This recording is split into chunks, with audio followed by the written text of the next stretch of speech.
we're on our way to Seattle today because it's my wife's birthday. Today's gonna be like a vlog style.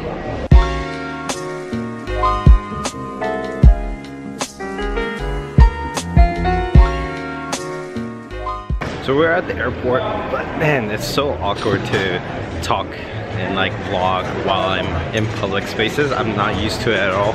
I'm so used to just being in like my own little space, but hopefully I get some cool shots up. Oh, so bright. But yeah, I'm pretty excited. I haven't gone out anywhere in a while. So yeah, I hope you guys can have a good time. Today, since I'm on PTO and relaxing, I was thinking about maybe talking about how to deal with like stressful situations at work and like solving difficult problems that, you know, you can't really solve. So yeah, I'll kind of talk about that on the way throughout my journey. So I'll see you guys then. Wheels are hitting first on their side. We just landed. We got our rental car, and now we're going to go find our car. My glass is kind of broke, but whatever. Alright, we're looking for R37. Insurance is a scam, guys. Insurance is a scam, but gotta get it. Yeah, that's our hotel over there. Nice. Up there, we're on like a really high, what is it, 34th floor. It's pretty nice. Jimmy's super cold, so she's getting a scarf. Nice. So we're at the Pike Place Market. It's like a year-round farmer's market that's like open every day. There it is, the Pike Place Chowder. Yeah, looks so good. Yeah, we're doing it. That was delicious. Now we're gonna go try to find the original Starbucks. I think it's somewhere around here. We're here, the original Starbucks. It's you. They don't know how to say your name. Jimmy! I helped you. Thank you. We are approaching the disgusting gum room or wall. Watch your feet. Watch your feet. Ew. The person's about to touch it. We are going on the Ferris wheel. Tickets. Oh. Hey, it's water. It's recording again. I am not afraid of heights. Are you afraid of heights? Oh, it's going. Nice. Do you like it?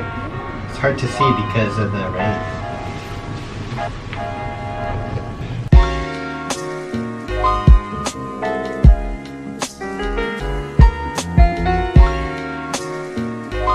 Good morning, everyone. Yesterday we had a pretty late night. We went to like the movies. We saw like Captain Marvel. I know everyone's probably already watched it, but you know, with being parents, we haven't, you know, had the chance to go watch any movies in a long time. So it was pretty nice. But yeah, this is my view from the city. I did a pretty sweet time lapse of it yesterday night. But yeah, so today we're just going to be checking out a few more things. But yeah, there's not much time that we have. We're leaving pretty much later at 9 p.m. So just putting some socks on. I thought I'd share a little bit about kind of the topic that I wanted to talk about today, or yesterday actually. I just haven't had time. It's more about like how do you deal with like stressful situations. And I'm not talking about like any type of stressful situations, but it's more like how do you deal with like as a software engineer, you know, everyone goes through imposter syndrome of some sort, where they feel like even like if you went to like like a 4-year university for it. Oftentimes, at least all the people that I've talked to, they run into some form of imposter syndrome, and usually it happens when you're trying to solve some like programming tasks and you can't, or you run into like a crazy bug and you just can't, like, for the life of you, figure out how to solve that issue. This has happened to me a couple of times in my career so far. So like every single time that it happened, I was always like questioning, like in the beginning, especially like my first year, I was always questioning like, oh man, like was this the right thing for me? Like, can I really do this? But for every hard and difficult problem that I was able to eventually solve, I mean, some problems I sat on for like weeks, and it took a long time to solve and resolve. And but once I was able to solve it, like I was able to get a little bit more confidence, and I was able to solve the next difficult problem a little bit more faster. So I guess the good news is that most bugs, most errors, most hard problems are solvable. Usually, like, you might not be able to solve the entire problem like completely, but sometimes you could just get around it most of the time. And as long as you like communicate like the issues that you're having with like the coworkers and your mentors and like different people at work, you'll oftentimes find that like someone has gone through the same problems, or but you basically you'll be able to find. Basically, the point is, you like to solve like really hard problems is one, like finding good resources, whether that be a person, like some blog post or something, and the other is just kind of grinding through all the problems without like without getting yourself like down in the dumps. But it's true, like when you run into a crazy problem, like I don't know, like for example, I'll tell you a little story of like the first problem that I ran into. When I first started working at Capital One, I was on this project. It was basically a website, and the main contributors was me and another coworker. And this guy, he was like helpful at times. I wouldn't say he was like he went out of his way to be like super helpful, but it was more like I don't know, he just wanted to do his thing, his own thing, and then he just expected me to like catch up everything, which is fine, you know. There's different types of like mentors, but like for me, I'm more like, the way I like to mentor is I like to give people, I like to see where people are, try to understand where their skill levels are, and based on that kind of like skill level, or what I think, I always like try to give them opportunities to learn. And it should be things that they should be a little bit uncomfortable doing, or something new, and I'll be just there to make sure they don't crash and burn, right? So that's kind of like how I like to mentor. But this guy was more like I don't know, he just like kind of left me to my own devices and let me just crash and burn in a sense. And it was kind of I think it's probably because he was already checked out. What I mean by that is he was ready to go and leave the company. So right when I joined, about like 3 months later, he decided to put in his notice, and basically left me in charge of this project. And it was my first job as a software engineer, my first project, and I was kind of in charge of doing all the releases, going to all the like meetings for it. And I don't know, I think if I didn't have like my program management experience like for like 5 years or so before this experience, I would have kind of probably crashed and burned. Technically, I was definitely not ready for the challenge, but I think because of my like communication skills and being able to manage the project, people were comfortable enough to give me this opportunity. And the first crazy bug that I ran into was when I was trying to deploy to AWS. We have multiple environments and multiple accounts, right? So we would deploy all of our stuff into like a QA environment, and everything was working. But as soon as we went to production, the app wouldn't work.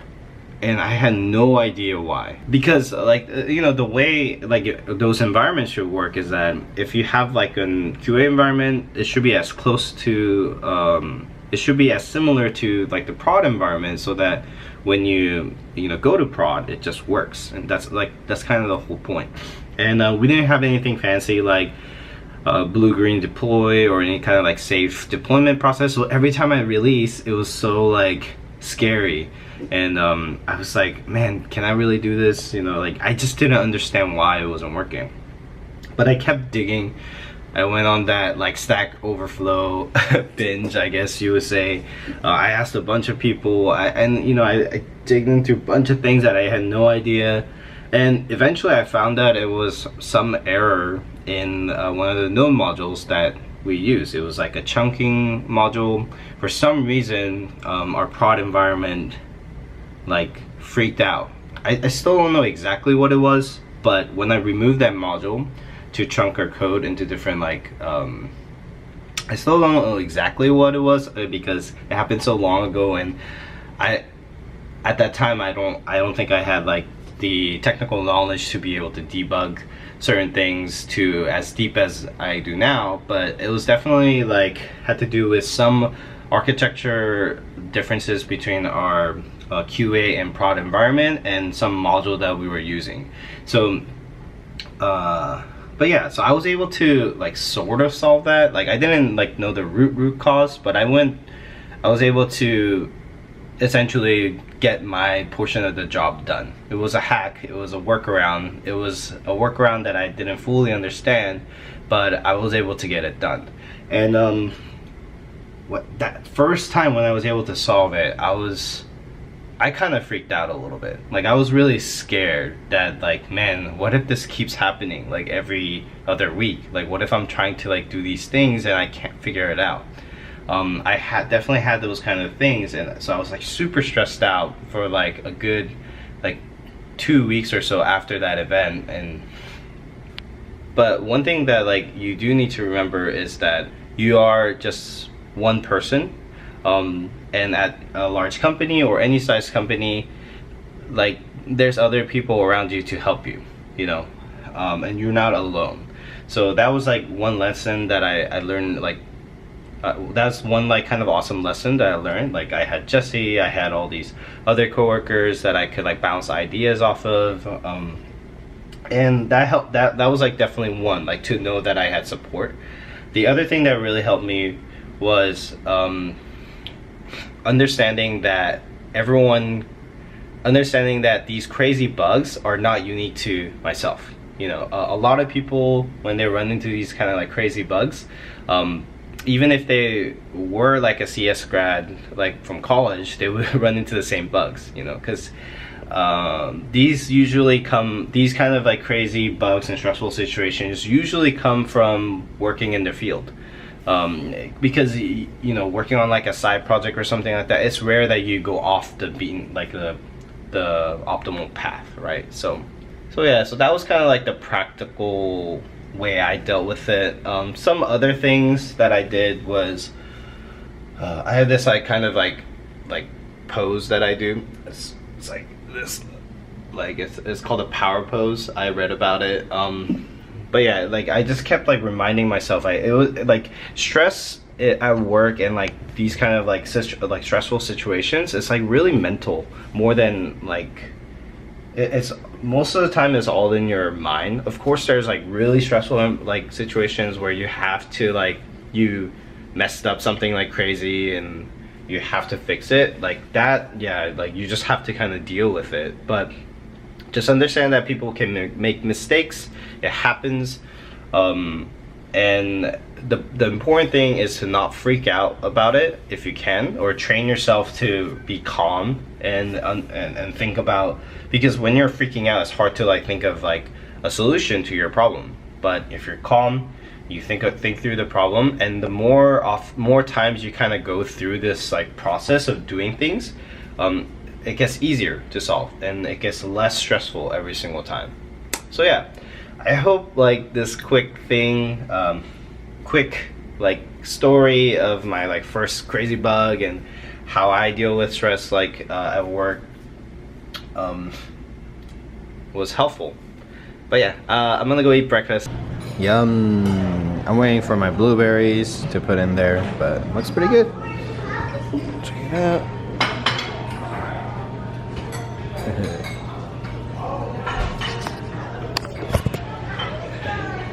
So I like this fancy kind of breakfast place. Hello. Hello. So it's the second morning. We're going to the Amazon Go store. I wanted to check it out. I want to see the cool tech. It's kind of funny. I come all the way to Seattle to go see a grocery store, but I don't know. It's really cool. Like proximity sensors and yeah, it's the feature. So I definitely want to go. Experience of buying. Yeah, that's right. Yeah, I want to go check it out.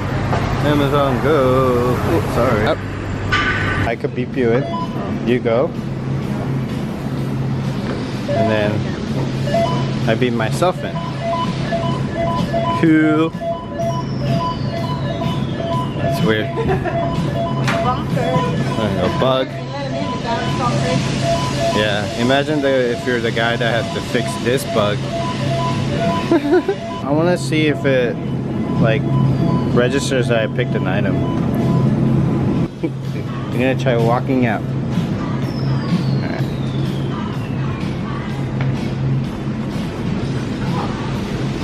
Come out. Come out. Oh. It says pending charges. I just walked out. It felt kind of interesting. I felt like I was just like stealing or something. We're at the Space Needle. Capital One Cafe. Serious. Oh, awesome. Thank you. Thank you. Anything you can grab right away? Nope. We're back at the airport, heading back to sunny California. Seattle was fun.